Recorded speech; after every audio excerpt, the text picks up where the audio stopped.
ابدا مهمو دم نو خوش من بینرین هجام دلال ام جاره کدم بخلک کنوش برنامه پاراسنا جیانه پیش بریونه جن شرط و بنگاه جیانیه او دایکه او خشکه او هرجینه هم او هیمانا سرکه یا جواکیه شبر وی کیجی ایرو مجلس جن یا با کور رجلات سوریه دبم جاره خلک ما ایرو لیبریاکو ام دست بکن ام بهبر دوسیای تماشا بکن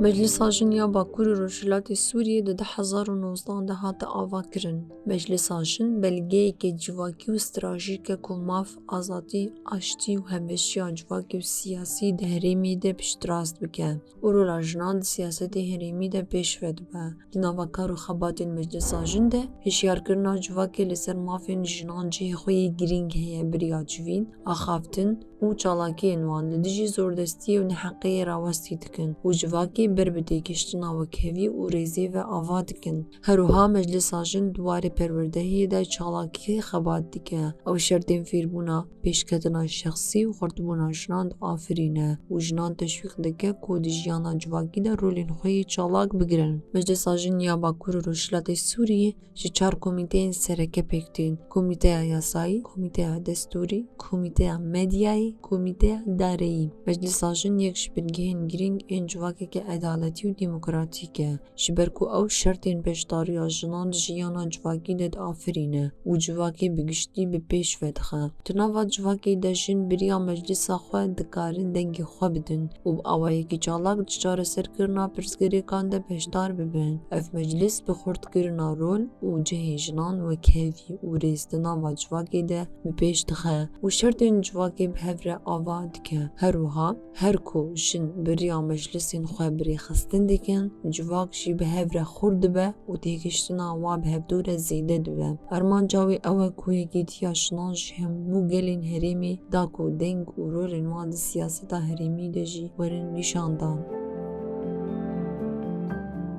ولی بینن هجاب دلال من هبل دوسیای تماشا کردن هاجین به دربار سینما کولان هم ببین اون نرین گل دربار مجارا خدا بگرین دست کام هبل بچن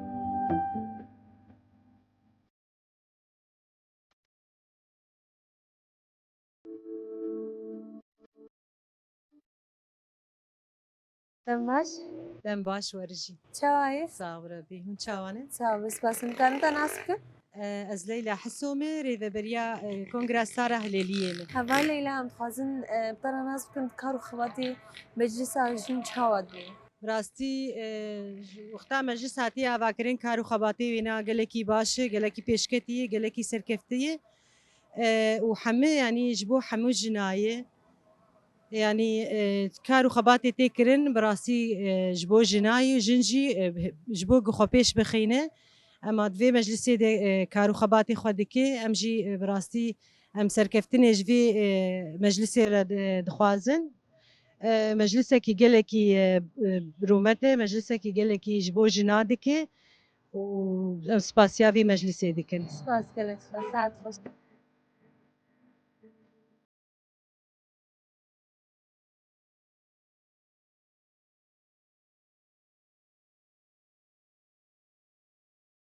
دماش دم باش هبال چاوایس صابرة بي امکان تناسب الهام أكرم شدين دايكاش أي زنار وزنارين سر چاوا هوا الهام ات کارو خواتي مجلس عشان چاواد بين راسي سركفتية جبر جودة ما دبي كومين بنجها شفاكي وشورشينة مجلسي بنفس الشيء يعني أو جي رولا جني خردكي رولي دي جني بر جني جنيبت بدكي راس كاردك كارو خباتي جني سركفتي دروازكي راسي برباش ولا لساعة فاش باشتر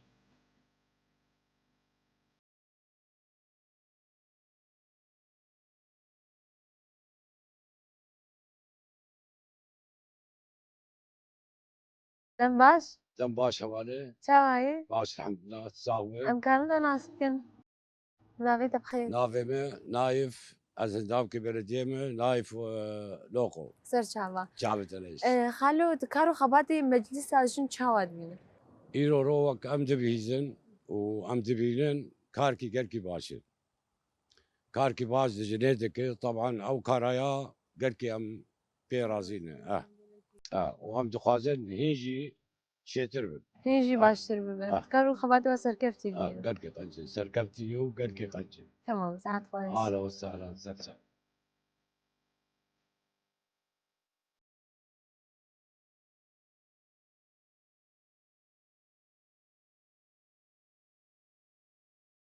بله بینرین هجام دلان هفر دوسیا تماشا کرد پشتره اندرواسی نوا کلا هنبون منرین گل درباره مجاره خود گردست داکو ام مجاره خود جنیز و ببینن نها ام لمجلس آجن آوا کرو روشلات سوریه نه لگل ریوبریا مجلسی یا بناوه امین عمر لی ام بحفره بخیر هاتو ناوه بکن امی درباسی مجاره خود بن بخیر هاتی ما مسته قالك سباس ونجي بخير هاتنا نافندا مجلس جني أباكرو رجلاتي سوري الباجاري قامشلو سلامت شاوی ما مسته قالك سباس باشن سهلة. وكو مثلا موسد لحظر ونوزدان ده ادي مجلس عجن أبا كل رجلات سوريا دري خبكر. از خوازم بچکی تجمر بحثا کارو خباتین خواه بگشتی بکن. مجلس جن أباكرو رجلاتي سوري راستا دهزارو نوزده هاتا أباكرن أم مجلس وكا سيوانا كسياسية چاندية حقوقية وچاندية دناف خدا حمو ريخستن وتفقري جن باكرو رجلاتي سوري همجي ريخستنين جنا بارتين سياسي همجي نرتيا حمو مجالسي جن الباكرو رجلاتي سوري مجالسي جوانين جن وكسايتي سربخوا تندري خدا تحاويني أرمانجا سركيا مجلسي أو هيسكرنا رولا جنگو تحمو نافندي تشيكرنا بريارا سياسي همجي تحمو دافريغو برزغريكين امبيجن استراتيجيك همي بجنيفا غريداي همجي جواكي دا بقشتي مجلس جي شخوا يعني برانسيبي مجلسي هنا وهمجي ارمان جيوي يسرك جي هنا يعني ميناكا ومثلا امبيجن هن جوا برانسيبي مجلسي بيك آنينا وكهفية آزادي جفاتك أمبيجن ديمقراطيك آبابك همجي سيستمك ديمقراطيك يعني نافنديج بوي حمو سوريا باش داربونا جن سياسي ردكرنا تنديال سرجنيب حمو جورين خوا همجي باراستنا دستكفتين شورشا جن أفخالك قالكي قرنجا جبوي مجلسة جن يا باكرو رجلاتي سوري همجي أمبيجن تيكلي يعني تيكلي همجي بريخستين وتفقري جن يسر آستا سوريا همجي سر آستا نتوي أمبيجن يا قشتي جلوما أم مجلس رولك ويا قريكي قرنج هيا أمبيجن سر آستا باكرو رجلاتي سوريا يعني كارو خباتي ويناجي چند صالي ويناجي راستيجي دویم جاری دا گاونا سرکهاتنا آویتن چاوا وکا امبیشن افسی هوانا جناغو ایرو گلک تفگر و ریخستین جنا الباكرور السوري تشيبونا جدما شورشي حتى ايرو برويه كي بويست بوغو مجلسك هبي بحمو ريخصنا نافقدا بحويني وهمجي بهفدورة تنسيقا كخورت تشيبي بي جو سر مجارة قضياجن باراسنا ما فيجن باراستنا أمبيجن حمو دسكفتيجن بويست بوغو بهفدورة بن سيوانا في مجلسي دا نقاشك كور تشيبي بي دام كاربن بهفدورة أمشاوا جنان وريخ سنين جنان تبقى رجنا أم بيش بخ نها ما مستوقت أني زمان تجو الهمبر حمو جوري تندية سكنة تكارج مرهن جوري أم بين زمان يعني جوري تندية قلكن يعني تندية أم بيجن يا سياسي هيا تندية جفاكي هيا تندية أم بيجن آبوري هيا همجي تندية يعني يا جو بهتري خوا جفاكي دا تيما شاندن أو تندية جفاكي يا جو رنجي ويجي قلكنا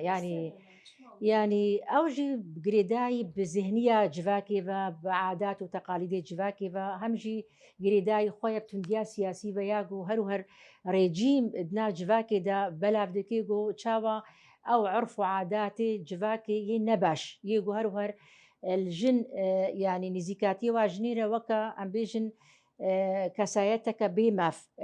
يعني ما في جو جفات بدي يانجي أمبيجن دستهلا داري دي أواجو زاروكا بيني وزاروكا مازن بكي وزاروكا خودي بكي وهمجي هروها ما في خوا نفكري تمامەتی ji بۆی malbata xwe kar û xebatê bike jin mafê xwe winda dike ji ma ev tundî jî birengê wê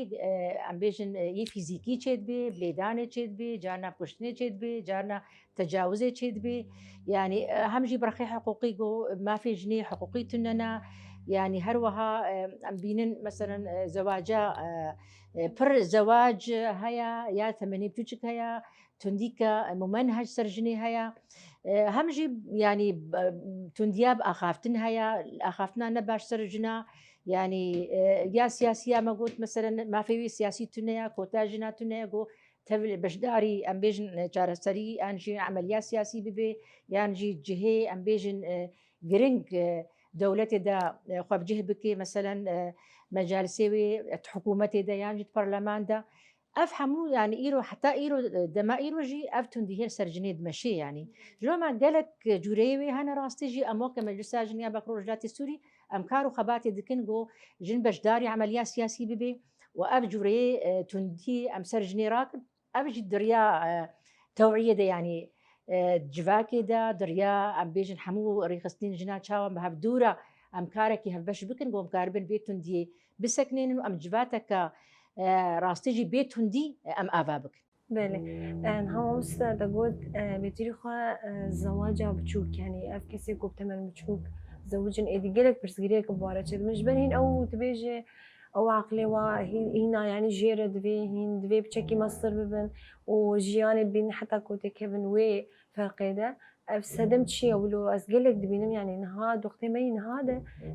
زەواجا بچوو گەلێکی بەرفرە هەبووە و ئێدی هەمووژی بێ تەمەنێ حیجدا و نۆزدا ولۆ چما چ سەدەمە يعني صدمة في زواجي قالك يعني هنا يعني جفاكي جي أو موروسية جفاكي وهر تمجي بيجن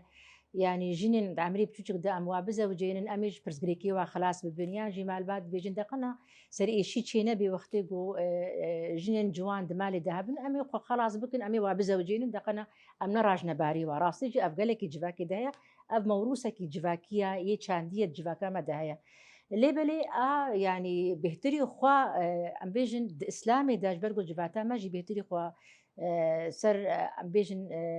فقه اسلامي يعني جي سر شريعه اسلاميه اسلامي رد نكريو زواجات عمري بتوشك ده هيد اسلامي ده بقركي برفره قانونا سوري دجي احوال الشخصيه دجي هي يعني جلو ما ام بينن قالكي برفرها ليو كمجلس مثلا مجلس جنيا بكرولوج لاتي سوري ما زاغوني تيبت ايجن ما درخستنا نهاجي نافي زاغونا مالباتي اف زاغون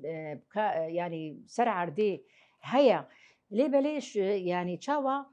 بيك اني ناوي يا درست راستيجي ابنك هنا ام بيجن ولا صدي صد في اف زاغون بيك ورن نينا ابجي بذهنيا هيج فاكي فكريدا يعني ايرو مثلا محكمه ما قالك هنا ام بيجن قاضي ي زلام هنا ي ذهنيا واهن قبولنا كي جو مثلا زواجها عمري بتوجك قبول لكن يعني رغم انه قانوني ده هيا جلو ما هنجي ما نكاري بو امري بقشتي ام البيشيا في زواجات عمري بتوجك ده ام بقرن لي بلي ما قافك افيتيا هم جي جو اب زواجات عمري بتوجك ده قد خببي هم جي جزاجر سر هي يعني باب ودايك جيت كفنا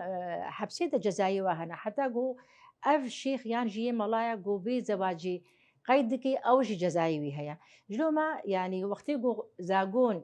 ام بيجن جزاء تذهبي ويوري قبول كرن يعني ويوري فرض كرن هنجي يعني هيدي او زواج راستيجي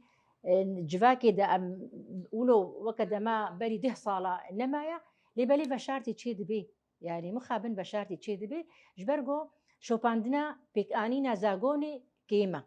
يعني ها ام تفكرن وكا مجلس جنيا باكروجات السوري جو ام جارك دي ام وكا حمو تفقر وريخسنين جن امرونن وام يعني راستيجي بهفدوره تنسيقك خرط ام تشيبكن ام جارك دي جبوي زاغوني ما يا تيبت يا مالباتي يعني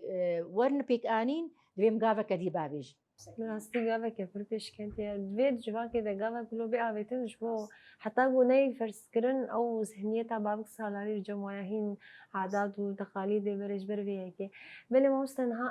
ام بیشن مجلس جن کمیته و چند کسان پیکتی چه پروژه و هنر ولو چمر بتواهی بحث بکه يعني مجلسا جن بينج كوميتي سركه هنا يك جي كوميتا دستورية ويك جي قانونية أبيجو جبوي بكارو خباتي راستي جي كارو خباتي كي قالك باش دكن وهم جي كوميتا ما مالي هيا ويا راقهاندني هيا وديوان وأرشيفة ياغو قالك جرينج أو كوميتا قانونية يعني دسبيكا آبا كرنا بي كوميتي شخوا جبوي زاغونين جن مكارو خبات كر تشاوا أبزاغون جي خوا بقرين تشاوا قالك أم بيجن سمينار هاتنا داين داقنا ام هشيارية ناف جواكي دا بول خودي الفا قانونا دركبن وإذا اف قانون ملي عملي دا جيخوا بقرن وحتى نهاجي ام شخوا اف بيشنيارا ما جو انها دريا كوميتا قانوني دا ام تفكرن جو ام اذا فا قانونا جارك دي ام لي فقرن وام شاوا وانا برنجكي ام هيز بكن يعني دقنا اف تشتي مخالفه وتشيد بنج بو قانونا بك هنا قانونا زواجا عملي بتشوك ديا جني ام بسكنين كوميتا ما دستوري جي هيا راستي جينها اوج كارو خباتك قالكي مزنكر بروجيا قد في كوميتا دستوري دا تشيبو ما هف بايمانا جواكيا تيبت اجنامه درخستيا يعني انها ما كارو خباتك صالك هيا بهترجي سرفي بيماني ام سكنين ونهاجي هايا ام بيجن داوي يعني جفينك معايا جو ام داوي بكن شما قرنقا يعني اف هف بيمان جنفرة وكارو خباتي مجلسا جنيا باكرو رجلاتي السورية وبريخستن بكي يعني هيكلية مجلسي وجنوفرة وري آباكرن ويج أساس ويج كومينا دس بكي كومينيجن حتى تبقي أصلا مجلسي برنجكي ريكوبيك يعني تشاوا اف مجلس وكارو خباتي خجنه بريخستن بكي وجبويجو ام الجوري شورشا جن راستي جي دستكفتيه شورشا جن امينو برخو ابابكن جلوما ام بنداغو اف ام بيجن هف المناج فاكيا تيبت يا جني خلاص ببي امي كونغري مجلسي امي دارخينن وامي جنوفرا راستي جي امي هيكليكا نو يا مجلسي ويوري درخستن مامۆستا ئەم بێژن پشتی کەتنا ڕێجیمی بتەواهی سەر ئاستا سووریێ ڕەوشا ژنێ بەر بچێت چە راستي بشتي هلوشانا ريجيمي يعني جنين سوري ويا باكرو رجلاتي السورية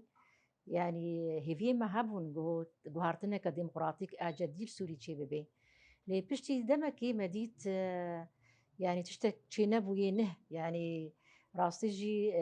مديت ما في جن يعني برقة طريق كما ظندتشي يعني او ام بيجن مراحل جو سوري كده درباس بشتي هلوشانا ريجيمي يعني تسريده مثلا ام بيجن أباكرنا حكومتي أو إعلانات دستوري أم بيجن بشترا أم بيجن هالبجارتني برلمان يعني جي انتخاباتي جو تشيبون بداوي مديت كوتايا جنتي دانينا يعني حكومتي دا جنا كتني هي إيرو تمثيلا حمو جنين سوري دكي وأوجي يعني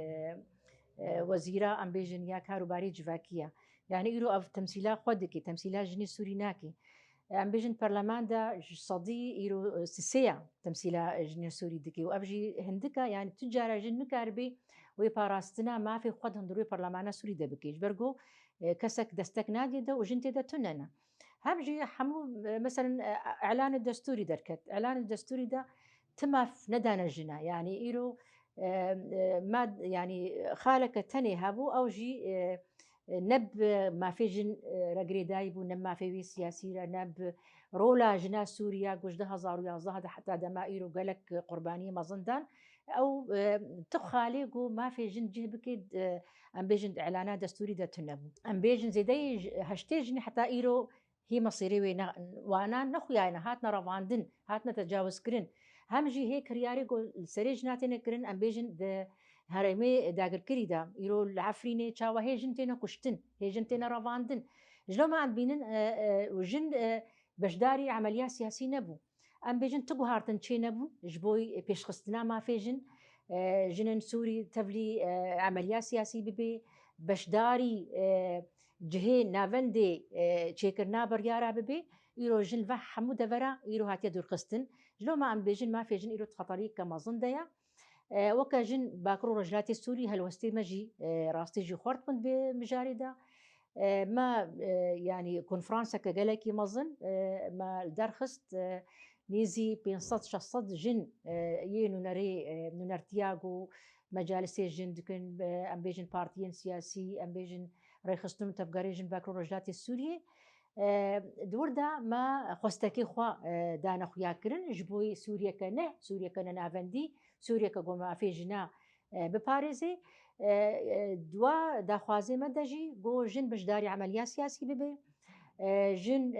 رولك مظن تحمو بيجن va آلياتي حكومتي يعني دا تشد حكومتي دا تشد برلمان دا بجدار ببي كوتا جنا نكي مي بينجي بي جلو ما إيرو تكرنا كخورت ما خوستكا ما بقول بحمو ريخسنين جنارة جو أمكاري من ضغطة كي شي بكن راستيجي حتى نهاجي هالوستيما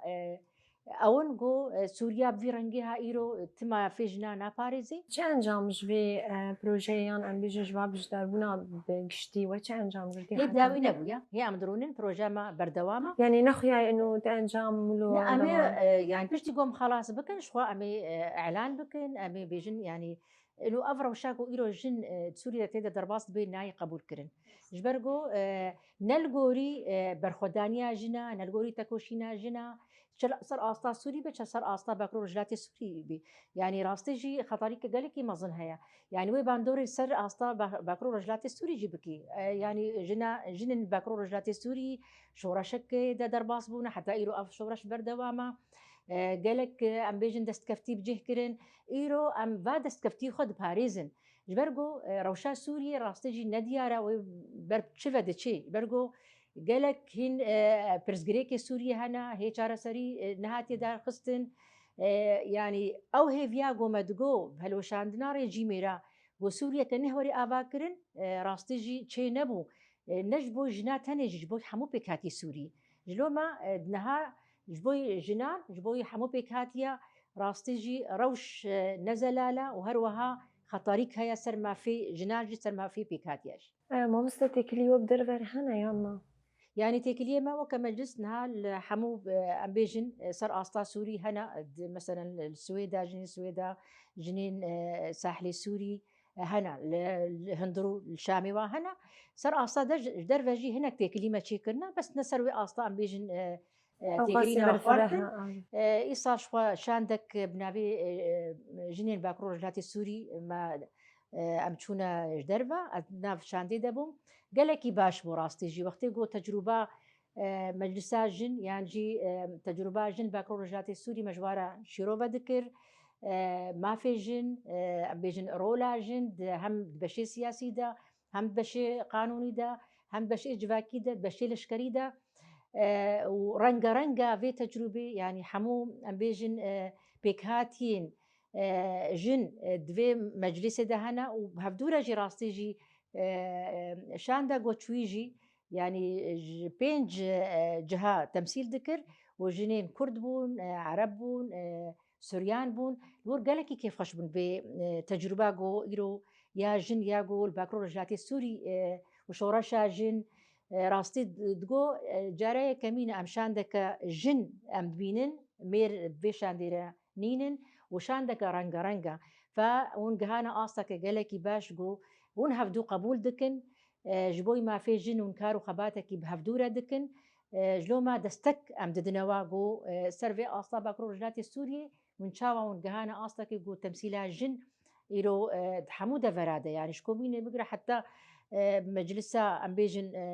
آغشتي صدي بينجها فدفردا إنه سيستم كديمقراطيك والباكرو رجعتي السوري وآفاكريا باش داربونا جن وجن جهاية ما في خوا وكارو خباتي وي يعني قالكي بالكيش وقت جو أموات شوبينن راستيجي تجربة كقالكي باشا والجهاني جي راستيجي بلابوي وچند کس بشداری ویشانده یبون ام بينج كسبو يعني مجلس جن يا باكرو رجعتي السوري بو جو ريخصني جو بنسي وانا مجلس حضری و چابون بریا کن هر لا قالك باش بو يعني راستي جارية كمينة شاندك في رنجي ديتشي چه مورالی و هستی و چابون درباره دريجي كل يعني هيفكي أمان وما قالك يعني ريخصنين جنان جواتا سیویل گل ما زیارت کردن جهه فرمی جهه رسمی جهه حکومت برلمان الشار ولاطة يعني فرنسا بلجيكا ألمانيا سويسرا ما زيارت كرن يعني تجربة كجالك يجبوي ماجي باشبو وشاوا مناما خوشيان حمو دبري قومتي كلي بارا تشيكرن جو أم باكرو رجلاتي السوري تجربة كديمقراطية كدرجلاتنا فيندا جركا أف تجربة سر أستا سوري جي وري بلاف كرن براسنيجي ماموستا دما ما برب دايبوني وچه مدام پر خوش به هف در باسکر لیست خازم ادی داوی ده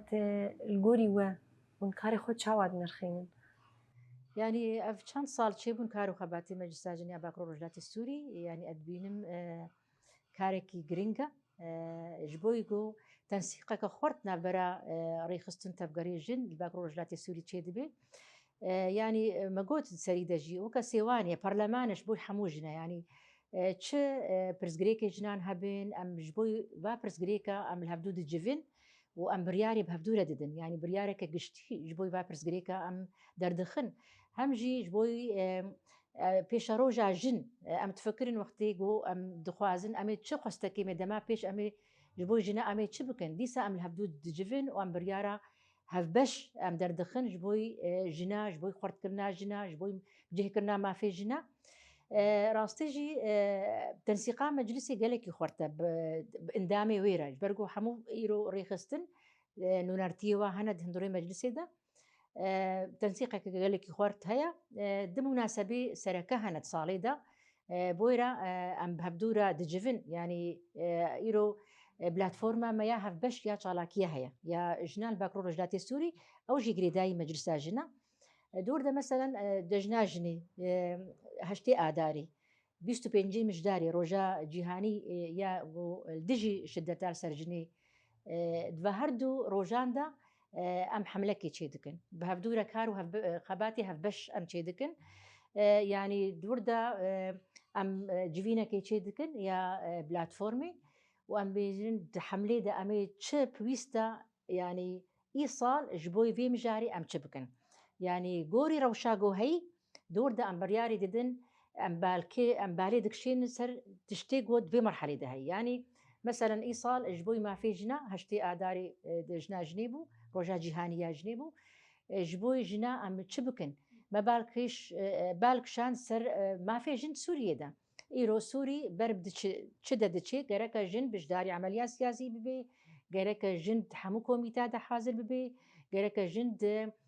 كوميتا دستوري ده حاضر ببي جلوما ام حمو جفيان وبريار دا بو